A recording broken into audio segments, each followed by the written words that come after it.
Greetings, Internet friends. Welcome to another episode of the Synergy Cafe online show, featuring speaker, entertainer, close-up illusionist, and marketing alchemist, Magic Brad. It's the Internet lifestyle show about career, finance, relationships, spirituality, and wellness. We're moving the online chatter over to real-life activity. And now, please welcome your host of Synergy Cafe, Magic Brad.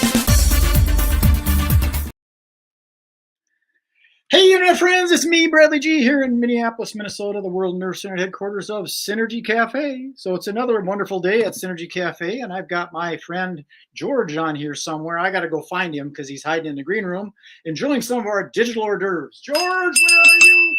Where is that guy? Hit the stage, dude. How you doing? Brad, I'm living the dream, man. Thank you very much for inviting me here today to hang out and talk a little bit, man. I'm excited. You're living the dream because you're on the Hawaii Islands. That's why. Yeah, it's something to be said about living in Hawaii. I know that I'm very fortunate, and it's really beautiful here, and I think it kind of changes you. So I'm happy to be representing today. It does. You get spoiled. Weather's beautiful, water's warm, people are nice. It's living the dream. I mean, I can't put it any other way.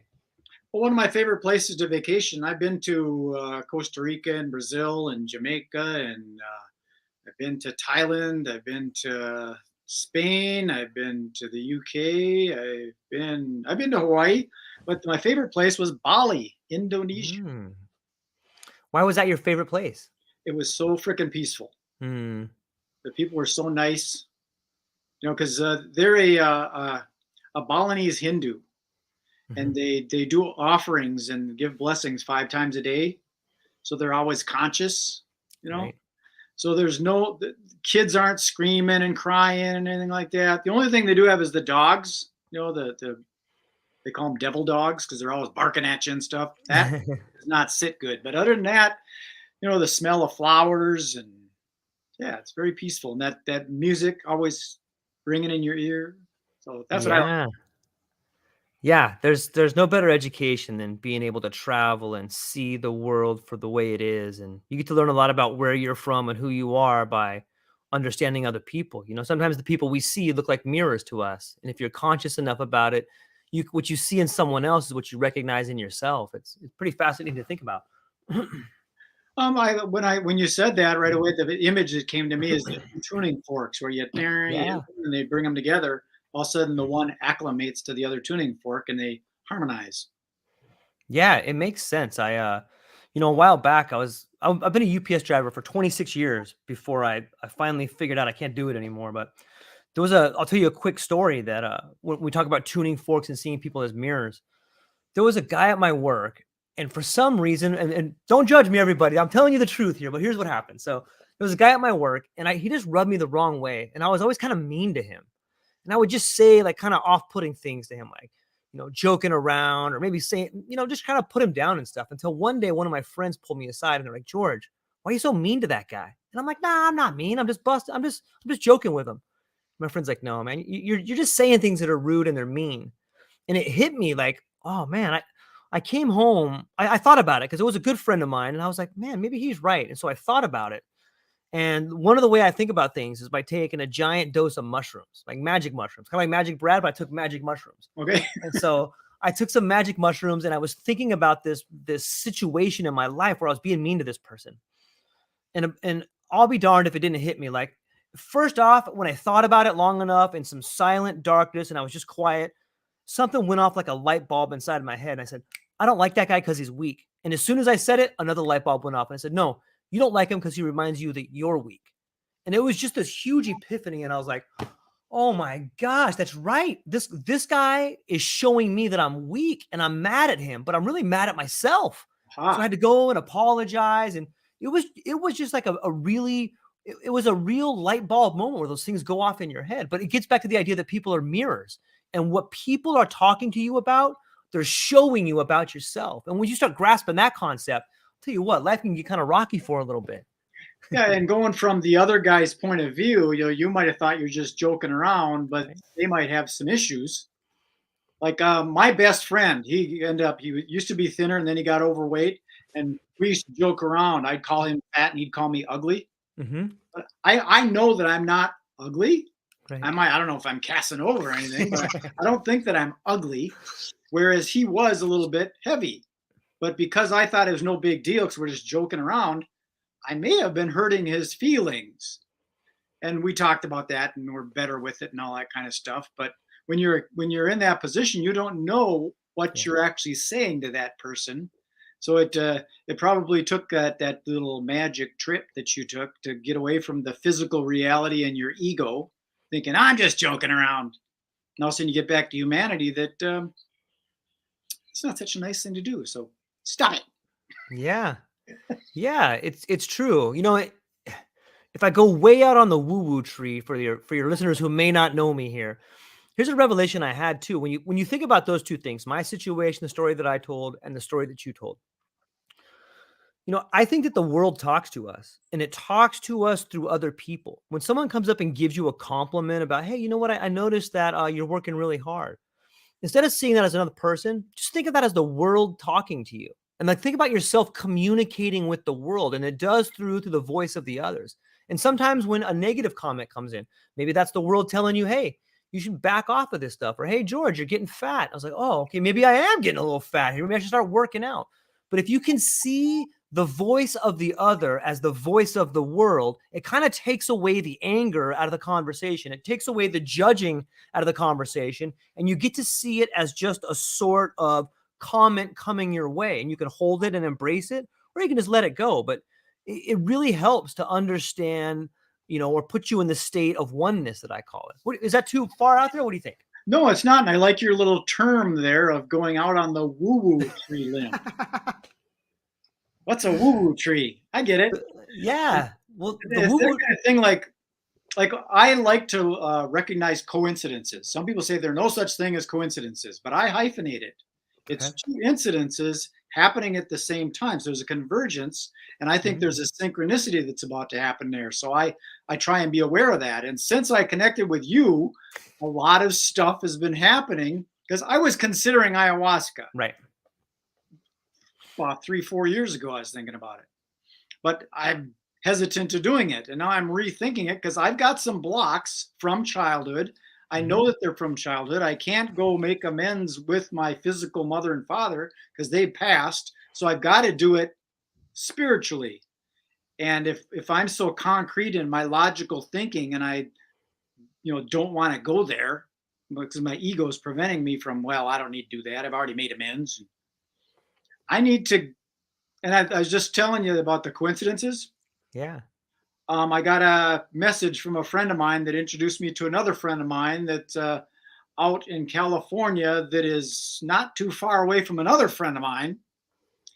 And so there's coincidences are happening. She's had a situation where a friend of hers committed suicide. And then I watched one of her podcasts and she told her story about how her business wasn't going good and her mother had passed away and she was drinking too much. And so reconnecting with this person all of a sudden, these things, I'm aware of all these coincidences that are happening. So I think that's the universe or the world, the earth, knocking on my door, telling me you're in alignment, something's happening here.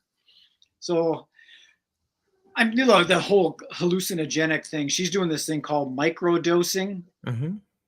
I can take that more than, like, I did some research on ayahuasca. And we were talking earlier before we went online about the warm fuzzies and the cold pricklies. The cold pricklies is an ayahuasca trip with a bucket where you're puking your guts out for a couple hours. That does not sound like fun. I might need it. But I think maybe if I could just work my way into with microdosing something, even if it's just starting to meditate more, and then maybe do a gummy, something, because I don't want to do drugs. I'm anti any kind of like pharmaceuticals and stuff. I don't even do aspirin. I do coffee. That's about it. If you want to call that a drug. But I'm hesitant to like, oh, I know a lot of it is what will my friends think if I tell them I'm going to Peru to do ayahuasca? What are you doing, Brad? You're gonna die. What a difference it makes you? You haven't called me in 3 years. Yeah. So I hear a couple things in there. One of the things that I hear is that, you know, it won't be fun. And I think that everybody should be aware of that. Like, I think psychedelics can be recreational. Like, you can take a small dose and go to a concert, you know, and a lot of people that I know have started off their psychedelic journey in that fashion. And that can be fun.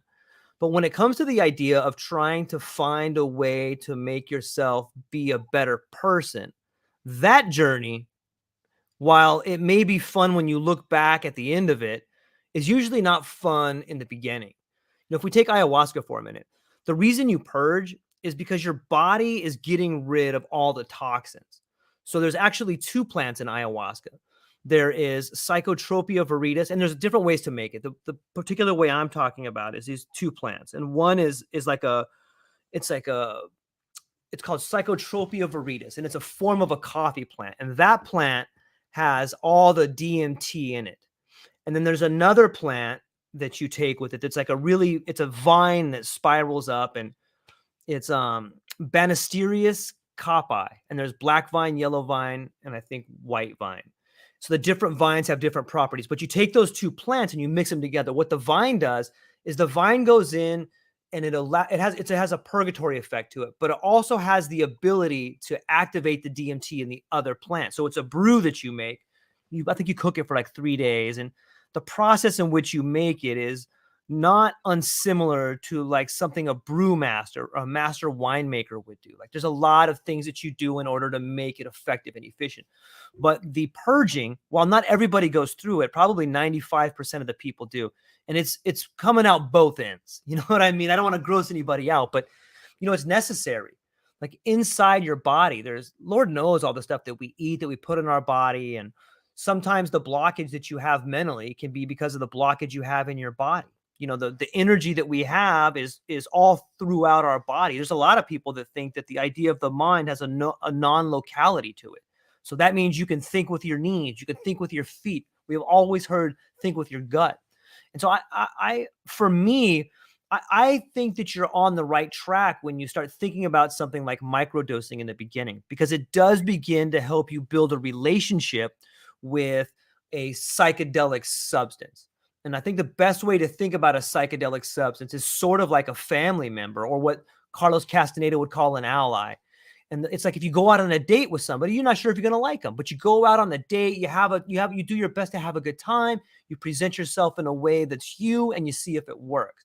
I think on some level, that's what microdosing does. It allows you to begin a relationship with something that's going to be part of your life forever. Because I think that's the best way to use psychedelics. And once you begin using them and building that relationship, you understand that it's not a one-off. It's not a one-time thing where you go down to Peru and you become a shaman because you played the drums or you've ingested this thing. Like, that's not what happens. And although it's often presented to the public like that, if you find yourself watching an advertisement or an advertisement where it's presented to you, where you're going to come down, you're going to do this thing, it's going to be great, that's probably the wrong place to go. That's more of a cash grab. A place like that seems to me to be more like a Vegas casino. I'm not saying you're not going to get the medicine there, but it seems to me it's the McDonald's of transformation. You're going to go down, you get an ayahuasca, a cheeseburger, and a chocolate shake, and we'll see you on the next time. So I would stay away from those. But yeah, I think that the idea of microdosing is a great place to start. Is that what that is? Yeah. We should make bumper stickers. And like, that's exactly what it is. So I would well, there's the immersion thing. Like, I always joke, my wife, she always jumps in the deep end of the pool. Good. I like that. I don't. Because what if you jump in the deep end of the pool and find out I can't swim? Or what if you jump in the deep end of the pool and you find out it wasn't the deep end of the pool? There's a bunch of spikes here. You know, what if you don't know where you're jumping into? That's why I think it's kind of nicer to microdose your way into, and then you might macrodose. Yeah. Some people like to rip the Band-Aid off slow. Some people like to rip it off fast. I know, but if you look at nature, the only thing that really happens fast that I can really think of is stuff like an earthquake or lightning. Things that grow like plants, they start slow. They don't kind of sudden like pop up. It's true. Yeah, I like it. Yeah, what was there a particular thing that your friend was microdosing? Do you know what it was? No, I don't. Probably mushrooms. Probably. And that's what I would recommend people if if you don't have like bipolar disease, if you're not deep in depression, if the thing you're trying to fix is a better outlook on life, if you don't have a sort of, really deep problem that you should seek counseling for, then I think everybody who is somewhat healthy, and look, I'm not a doctor, so don't take this as gospel, anybody who's listening, but I think, in my opinion, as a podcaster and a truck driver, I'm throwing that out there, I think that the majority of people are more than able to start taking microdoses. They can read a few books, like Dr. Rick Strassman has a book called The Psychedelic Handbook. James Fadiman has a book out. There's a really interesting book that I'm interviewing an author called Midnight Water, about a woman from Johns Hopkins who found her way into psychedelics. But there's tons of books out there. There's tons of literature. Maybe we can even put some in the show notes so people could find it. But yeah, I think microdosing is a great way for people to begin their relationship with psychedelics. And I think it just kind of makes more sense. Like if a person is on a bunch of pharmaceuticals for depression, and they say, hey, if you go do this ayahuasca thing, you can get rid of depression. So they go, okay, I'm going to jump in the deep end of the pool. And they go down there and do a major ayahuasca trip. What if there's a conflict there? Yeah. So I think it's kind of better just to kind of inch your way through it. And like you said, it's not something we just do that and it's done. So why not kind of dip your toe in the water and then maybe wait a little bit and then maybe tread water for a little bit and then maybe dive. Yeah. Absolutely. When you go to the ocean, you don't just get dropped from a plane into the surf. Like you start off on the shore, play a little bit, do some body surfing, maybe swim out to the breakers, swim back. That's what I'm saying. Because I think that for a person that is like maybe depressed or maybe an addict or something, they might go, this is a good substitute for, drinking. I don't want to drink anymore. So I'll just start doing this recreational drug because it's okay because it's recreational. And now they're taking it for the wrong reason. I've had 3 DWIs. I quit drinking, so I don't do that stuff anymore. That's why I want to tiptoe my way in to see if this is, I'm looking for enlightenment. I'm not looking for recreation. If I want that, I'll go to a comedy club. Yeah. It's a totally different, if we look at the drugs we do as people, and I'm just using drugs as a blanket here. If we say, if we look at the substances we do to reach heightened states of awareness, be it alcohol, be it caffeine, be it, whatever else is out there, I think that psychedelics provide people with a different type of heightened awareness. And one thing that's unique to psychedelics is it gives you a third person perspective on who you are. Whereas alcohol may lower your inhibitions, it may boost your confidence on some level or lower your anxiety. What psychedelics do is, at least in my opinion, is that they allow you to step back and see yourself as a third person. They almost give you an objective idea of who you are. And I'll give you an example of what I mean. All of us have a friend or have had a friend in the past who is probably in a relationship that wasn't going to work. And we as a friend knew it. We're like, that's never going to work. This person's this way, that person's that way. This person's coming after money. This person just wants this. But all of us in our life have probably seen a relationship we knew wasn't going to work, but our friend that was in it, they couldn't see it. They were in it. And that is a lot like every one of us. Every one of us is going through our lives and we're so thick in something. We're so tunnel vision that we can't see the other things that are happening around us. And psychedelics at a breakthrough dose allows you to kind of come outside yourself and be like, oh man, you know why? You know how I could be a better husband?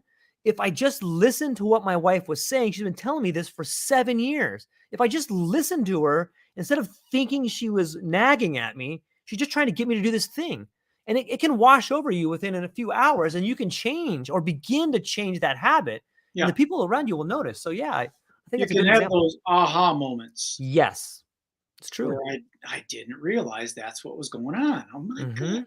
So I think what happens with that is, like, when you get into some of these things. Now, I want to preface this with you had mentioned the alcohol thing. Sure. To me, alcohol is a disinfectant. Okay.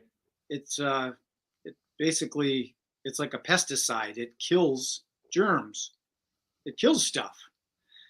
Like the reason this came up is because in one of my alcoholic treatments, the guy had a glass of water and a glass of vodka. And he took an angleworm and put it in each one, and the water, the angleworm swim around, and then the other one he sunk to the bottom. So alcohol to me is a different thing than plant medicine, which might be, I don't know if it's is it really toxic or is it just mood altering? I would say that it's definitely not toxic. I don't think, what, there's something in science called an LD50, and that means the lethal dose 50%. And all the pharmaceutical drugs and anybody who goes through clinical trials, they're usually supposed to find out what the LD50 is. And they do that with worms or animals. So they'll find out, okay, this is the dose. Let's say they have 12 monkeys. They'll give X amount of this dose, and that dose kills 50% of the monkeys. That's the LD50, which means you have a 50% chance of taking it and dying or not, whatever that number is. But as far as I know, there's no LD50 for LSD. There's no LD50 for mushrooms. There's no LD50 for ayahuasca. There's no LD50 for peyote or San Pedro. I don't know ketamine or anything like that, but I think for the plant medicines, I'm not aware of any LD50 there. So I don't think you can really call it toxic. Well, that's kind of my point. Yeah. And that's another reason for doing the micro dosing, to go in there, see if you do have some kind of allergy or something. Yeah. To take baby steps as you're progressing. And by the way, I want to throw a disclaimer out there for both of us. We don't know what the hell we're talking about. Right. So just so you know. Right. Well, if you look on the back of your birth certificate, it says I'm responsible for my own activity. It's really small print, but that's the truth. Yeah. Yeah, it's true. What I think when it comes to AA meetings, I forgot the guy who started, Bill something, but I believe that the initial treatment that Bill used when he set up Alcoholics Anonymous was LSD. I think that was part of the process. And as Alcohol Anonymous began to grow, they took out that LSD factor because they started looking at it as a drug, and that's when it was as a Schedule 1. So there's a lot of history there. Yeah, that's an area where I did the AA stuff, but I didn't like it because I didn't agree that I am powerless over alcohol. Yeah. Because I figure you can set it right next to me, but I can say no because I have the willpower to say no. And you're stuck in that alcoholic thing. For some people, it works, but I'd like them to be able to someday graduate and not have the ability for a slip. Yeah, that's a big part of a lot of the psychedelic community, is that a lot of people have graduated on some level, be it a doctor, a therapist, or an addict, or someone who knew someone who died of pharmaceuticals or illicit drugs, that the world of medicine, it treats the symptoms, but it never cures the problem. Whether if you look at people who got hooked on opiates and then they turned to heroin, or if you look at Alcohol Anonymous, somehow the medical system has decided that once you're an addict, you're always an addict. And it's become conditionalized and institutionalized. And people are like, wait a minute. Basically, what's happening is when someone gets sick, we're making sure that they can only see themselves as an addict. We're not even giving them the escape route to say, look, you're actually strong enough. Why don't you do this? And why don't you understand why you did it? And once you figure out why you did it, you'll not need to do it anymore. So it's an interesting model to think That's about. why I think you'll have these epiphanies.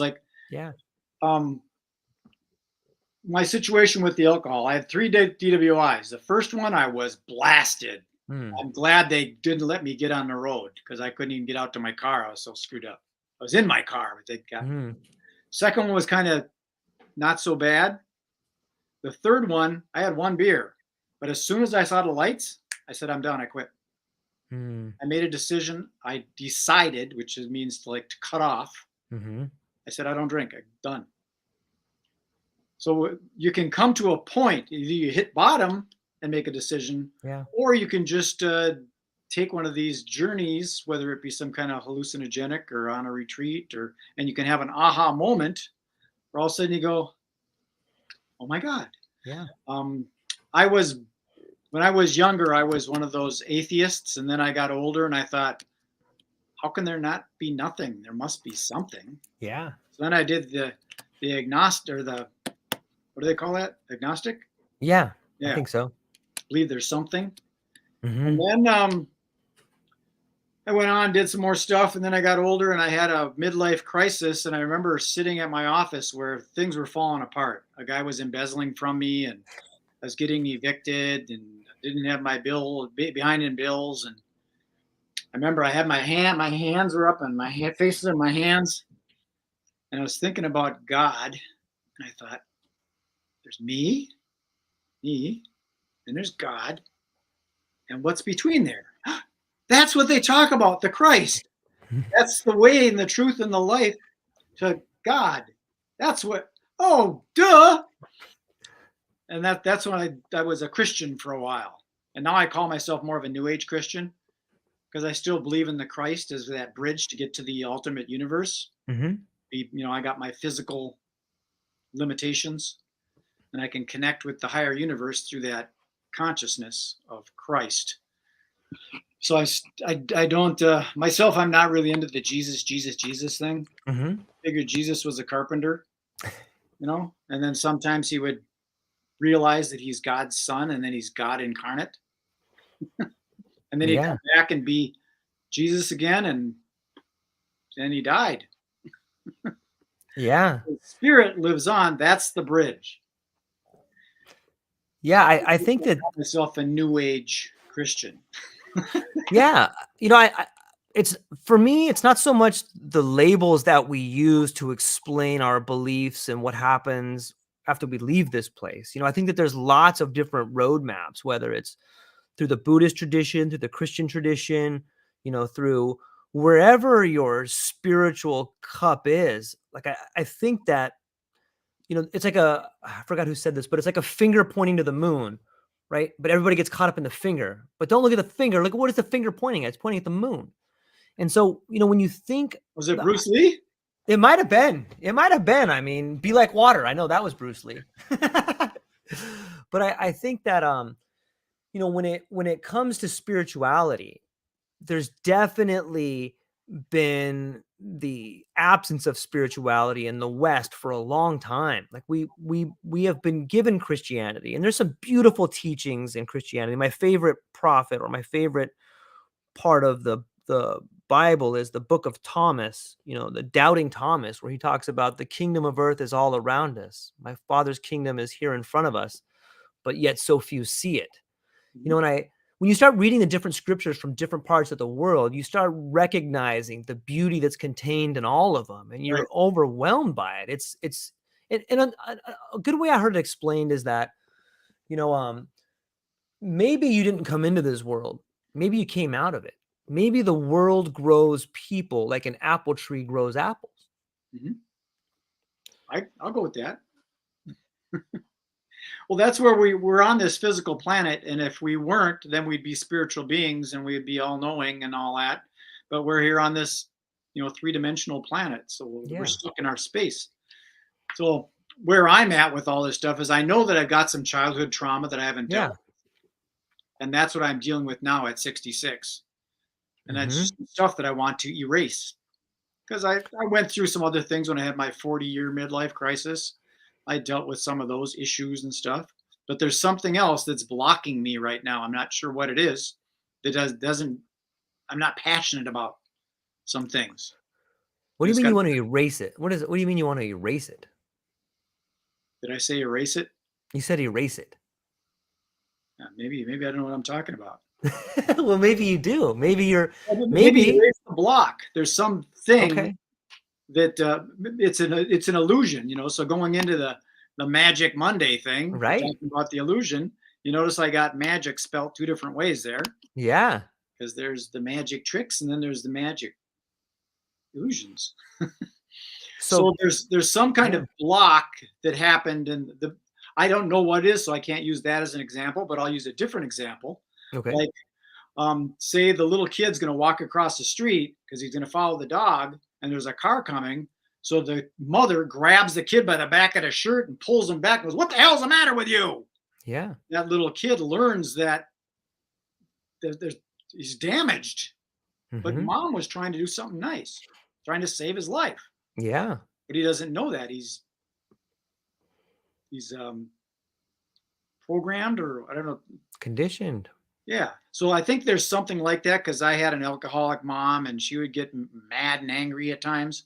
So there's probably something that's happening. Like maybe I said, Mom, I want to get a new toy. Or I think I told you the story about the Nut Goody. They used to give me Nut Goody candy bars and they went to the bar at night. They'd come back and give me a Nut Goody candy bar. And let me tell you this story. Yeah, please. I'd love to hear it. I was doing breath Yeah. work with a friend of mine. And the issue was abandonment. So I had these abandonment issues. When someone would leave, I'd feel bad. So that's how that came along. I woke up from this breath session. You ever done breath work? Yeah. It's pretty wild. Yeah, it is. And I was just craving chocolate. So I left the place and I said, I got to get a candy bar or something. And I go back to the grocery store by where the place was. And I go driving along and I beeline to the candy section. And there's this big, giant 6-pack of Nut Goody candy bars.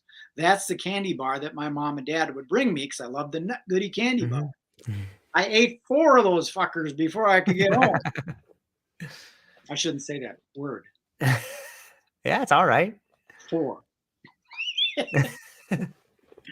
So there was a block that I got over. And I remember then I went out to my cemetery plot where my mom and dad are buried at Fort Snelling here. And I sat down and I talked with them and I forgave them for all that. And when I left, I felt like I was being carried out of there by angels. It felt really, really cool. So that was a block that I got rid of, and I got rid of it because I did the breath work session that got me in that place to all of a sudden realize that was the issue. I was traumatized by them leaving and going to the bar, and my reward was that candy bar when they came back. So I forgave them about that. They didn't know that they were traumatizing a poor kid sitting by himself at, midnight. So there's some other stuff like that probably happened, and that's why I'm thinking I might have to dip my toe in the water of the microdose. Because I've been trying other things, reading and personal development and affirmations and all these different techniques, meditation, all that stuff.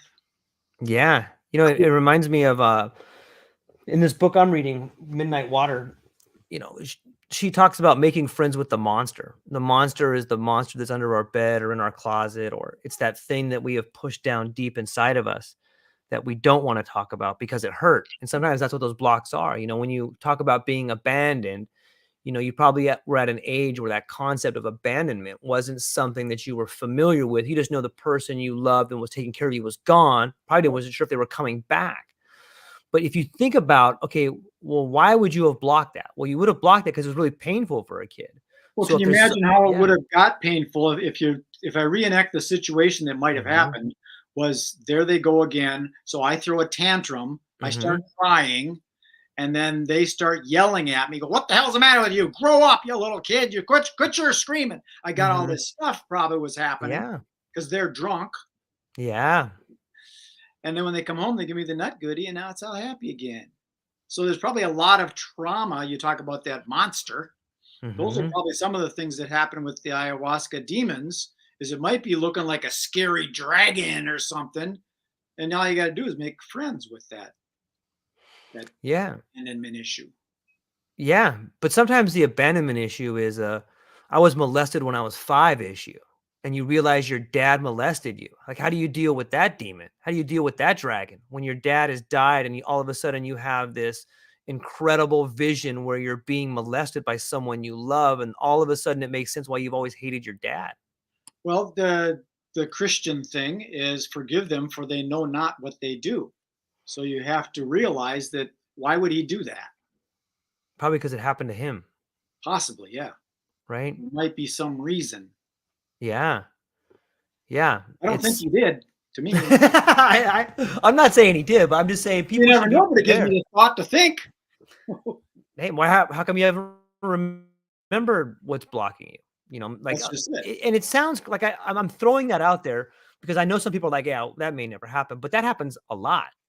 People start realizing, oh my God, you know why I've been an addict for so long? Is because this thing happened to me and I did not ever want to remember it. And every time it came up, I just used alcohol to kill it. Right.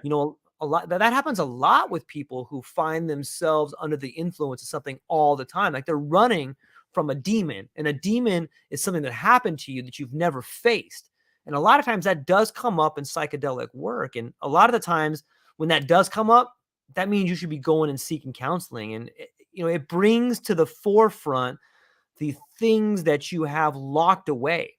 And so that's another reason why microdosing is good. Like in the beginning, like you're just becoming familiar with these things and you're beginning to catch flashes of things. But that's like you said, sometimes jumping into the deep end just unlocks the door and everything comes rushing out. Right. And if someone's got the courage to do something like that, because Right. the demon's not going to hurt you, it's just an illusion. That's a great point.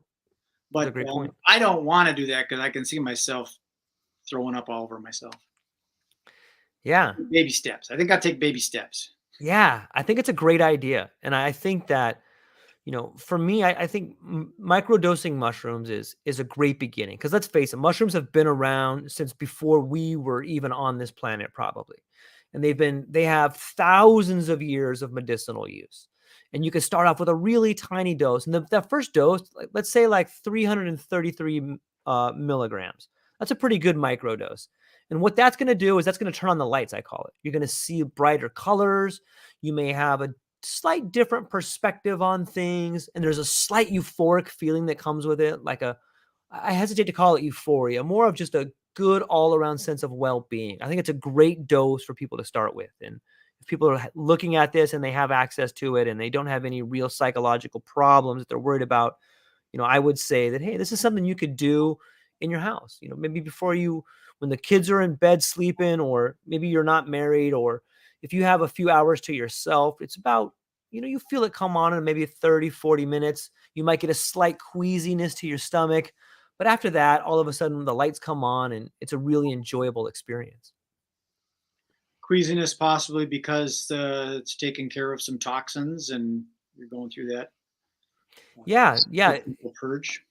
Yeah, there's definitely, I think diet has a large part to play in the psychedelic experience. A lot of people who use psychedelics, especially mushrooms, it's usually a good idea to fast for maybe 3 to 4 hours before you do it. You don't need to fast all day, but if you eat right before, you might find yourself in the bathroom a little bit. That could be a little uncomfortable. You know what I mean? So, yep. Yeah, I think fasting is, and just like I said, 3 or 4 hours, and a small dose isn't really going to change too much about how you feel or what's going on, but you'll definitely feel it.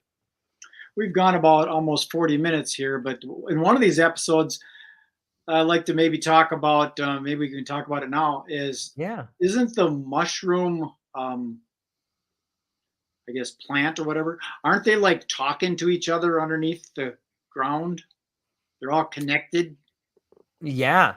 So there's a few stages of the mushroom, and I've spoken to quite a few people that run retreats or have mushroom, therapy groups. And one thing that I'm trying to get people to do is they should try to grow their own mushrooms. And the reason you should do that is because when you see how the mushroom grows, you start off, a lot of people have like a spore syringe, and they'll take their spore syringe and they'll inoculate like some coffee beans, or they'll inoculate a substrate, soil, or they'll inoculate something. And then you can watch the mushroom grow. All of a sudden, in a few days, you'll start to see like this white stuff that looks like fungus, because it's what it is.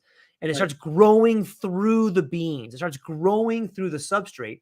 And you can see these little white, like residual bands beginning to grow together, and they link up, and it's almost like they're holding hands in a weird sort of way. Another way you can do is if you were to go outside right now and just dig down in the ground near a plant, you would probably begin to see like that. They call it hyphae, which begins to grow together and kind of hold hands. And the same way that the mushrooms grow around the trees in our yard, so too do they create patterns in our brain. And maybe next time I'll bring a slide that'll show what mushrooms do around root balls is they provide energy, they provide nutrients, and they link the branches of the root balls below the surface to one each other, and they communicate that way. And the same too is the way it grows in a jar. You'll see the hyphae and the substrate grow together, and then it turns into the fruiting stage where the mushroom comes out of the ground.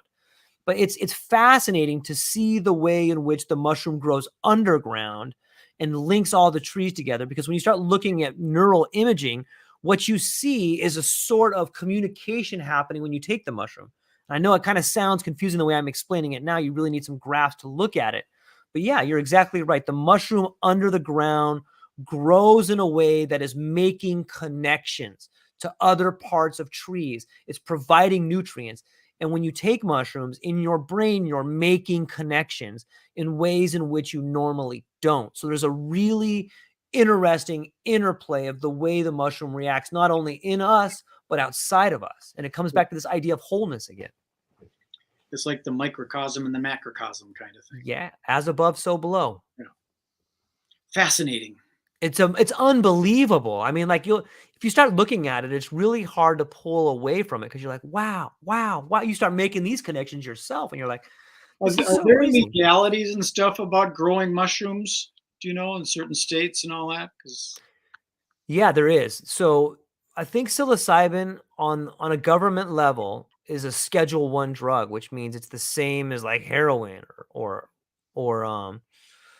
I think even cocaine is less than a Schedule I in some places. However, you can have the spores. You can order spores all day long. That's not illegal. It's kind of a gray area because when you have the fruiting body, it's still a gray area because it's the psilocybin inside the mushroom that's illegal. However, if you're driving down the road with a big bag of mushrooms, you could theoretically do time for carrying a Schedule I drug. I think that there's a threshold for how much you're carrying, and I don't know what that is state by state, but I do know that psilocybin in I think 47 of the states is still considered a Schedule I. The state law may be different. So I would look at cannabis, how cannabis is still illegal federally, but it is legal in some states. I think that is similar to psilocybin. That's a whole nother topic, the whole legality of stuff, because you'd think that if you're in your own home and it doesn't leave your house, you'd think you'd be able to do your own deal. But the government doesn't want you to do that for some reason. Yeah. There's a whole lot of legalities around it, and that's a giant subject to talk about. Is it boundaries or? I mean, if you're starting to grow it to sell it, now you're getting in the way of commerce. Right. And we don't. Someone also mentioned a reason for growing your own is because then you are more sure that it's pure rather than somebody else that you bought off the street or something. I don't think I ever trust anybody's drugs on the street. You don't know what the hell they're trying to.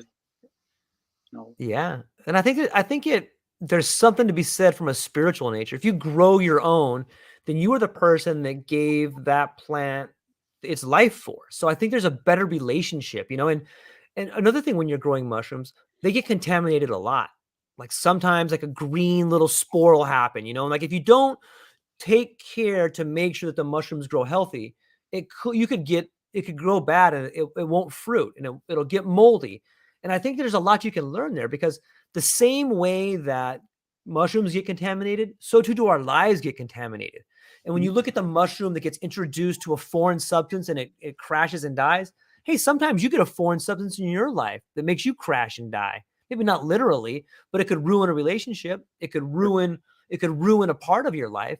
And you can see that when you grow the mushrooms, like, oh, it got contaminated and that's a bad batch. Hey, this relationship got contaminated. It's a bad batch. You can start drawing those parallels. So it's a great idea to grow your own. Sure, you could end up healing yourself without even ingesting. I think it's really possible. I really do. You see them growing together. That's where my dad spanked me. It can happen. It can happen, Who knows what that memory can bring up right there. I don't know, George. I'm still learning here. 66 years old, and I'm still learning. Well, that's why you're so successful. Am I successful? I think so. Still have a pulse. I think that's part of it. Yeah. Yeah. Still doing good. I'm still doing good. Give myself a round of applause. Oh. Well, I'm going to sign this one off, George. I'll put you in the green room if you want to stick around. We can have absolutely chats because I want to talk about some future episodes and how we'd progress forward. Because you never know. It's always good to plan before you take the step. Yeah, people don't plan to fail. They fail to plan. And I want to say, Brett, I'm super excited that you invited me here. I'm super excited to have some future conversations, and I'm super excited to get to be introduced to the audience. People could find me at True Life Podcast. I'm sure the links will be in the show notes down there. And there we go. Podcast.media. Yeah, fantastic, my friend. So Cool. thank you for today. I appreciate it. Okay, thanks, George. Okay, aloha. He says aloha like he's in Hawaii, because he is. He's not on the big island. He's on one of the smaller ones. But hey, there's palm trees on all of them, I'll bet. So that's all I got for you. I'm going to sign this one off. Enjoy the rest of your day. Be good, be kind, be nice. And I want to remember, did I say be nice? Yeah, be nice.